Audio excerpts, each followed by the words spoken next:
Hi friends, Deepavali ஸ்பெஷலாக அச்சு வெள்ளை அதிரசம் செய்யலாம் வாங்கக்கா. தீபாவளி அதிரசம் செய்ய போறீங்களாடா கண்ணே? ஆமாங்க்கா.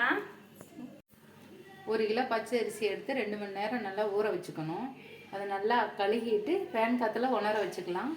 உணர வச்சுட்டு நல்லா குறப்பாக இந்த பதத்துக்கு பொடி பண்ணி வச்சுக்கலாம். இப்போ என்ன பண்ணணும்டா, அடுப்பில் பாத்திரம் வச்சு 1 டம்ளர் தண்ணி ஊற்றிக்கணுங்க்கா. வெல்லம் போட்டுக்கலாம்க்கா.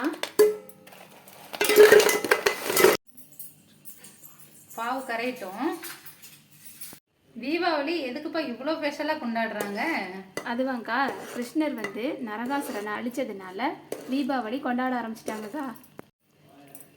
ஆயா ஏதாவது இந்த கிருஷ்ணர் அழிச்சதுக்கு ஏதாவது கதை சொல்லியிருக்காடா? எனக்கு ஞாபகம் இல்லை. இந்த மாதிரி ஜெல்லி பதத்துக்கு இருக்கணும்.